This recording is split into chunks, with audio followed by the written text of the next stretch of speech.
My next guest is on the Trump victory leadership team. He's the CEO of CKE Restaurants, which is the parent company of Hardee's and Carl's Jr.'s. Andy Puzder joins us right now. Andy, good to see you. Thank you so much for joining us. Good to see you, Maria. Thanks. Yesterday we heard from Donald Trump. We heard from Hillary Clinton. I want to ask you about Donald Trump's economic plan, why you support him, and what is it about his plan to create jobs that you think will work versus what we heard from Hillary Clinton yesterday, where she talked about infrastructure, she talked about minimum wage, health care. Well, let's start with their tax plans, which is really a big driver of economic growth. Donald Trump has a very pro-growth supply-side tax plan. The Nonpartisan Tax Foundation found that his plan would generate 11% GDP growth over 10 years. They found that her tax plan, which is really a wealth distribution plan, not a growth plan, would cause GDP to decline 1% over 10 years. So he's clearly got a better plan with respect to growth and taxes.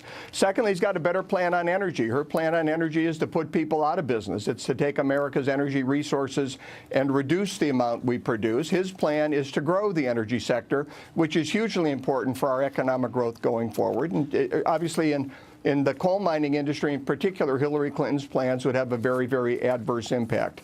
So, I mean, her plans, every plan Hillary Clinton comes up with to grow the economy involves, in some way or another, involves the government. It doesn't involve releasing the private sector, releasing businesses, releasing that dynamic entrepreneurial energy that America has and that Donald Trump understands, so that we can have genuine growth, not this melees that you get when you try and depend on the government for growth. Really well said. Andy, hi. James Freeman here with the Wall Street Journal. A couple of questions.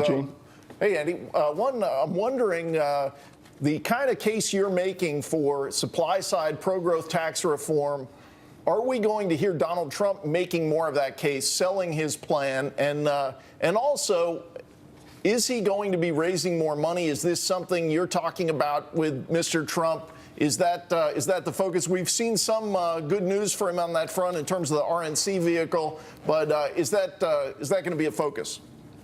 Well, number one, he is going to raise more money, and I think you can see with the numbers that came out from the RNC, they painted a far different picture than we were seeing with just the numbers from the Trump campaign, particularly after the convention, when you can utilize the RNC and their funding more aggressively. I think you're going to see the balance come with respect to the spending by each side. So there will be an increased emphasis on spending, and there will be an increased emphasis on fundraising. As far as Mr. Trump defending his economic policies, I think you'll absolutely see that.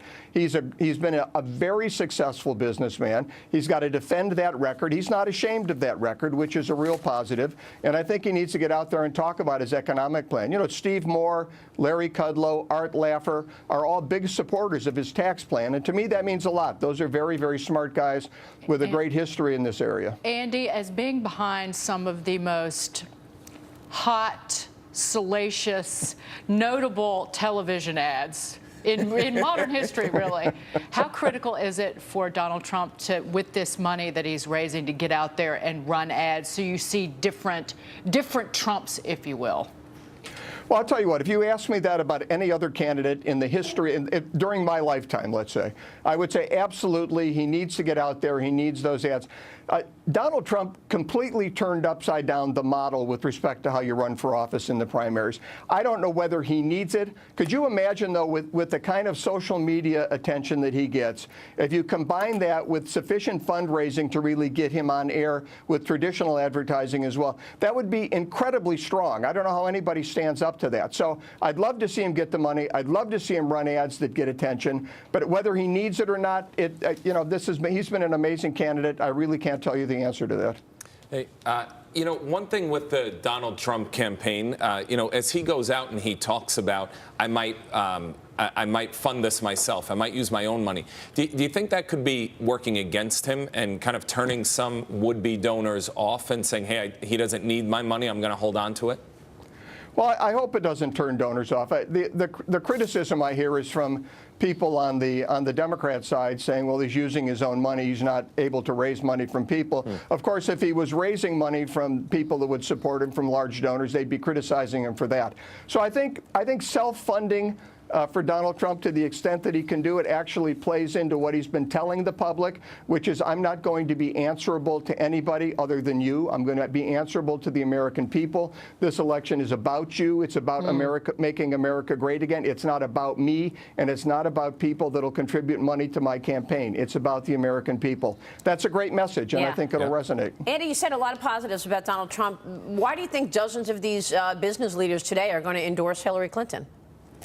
Well, I think there's a feeling among some business leaders that she's got a very good chance of winning the election. And oftentimes people will get behind the person they think is going to win. So I think you have some people trying to place their bets right now. And I think they're betting on the wrong horse. But that's, everybody gets to choose in this country. And we know one of her proposals is higher minimum wage. And you've actually seen the impact of that on the ground floor.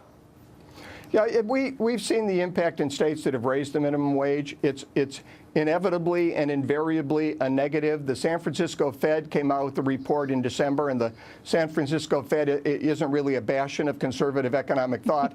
And they came out with an analysis that went through all of the different surveys and analyses that were done on minimum wage increases, and they said that a minimum wage increase hurts the least qualified workers. It hurts the workers it's supposed to help, and you see that everywhere that it happens. You see a decline in jobs for people that really need those entry-level jobs to get on the ladder of opportunity. Sure.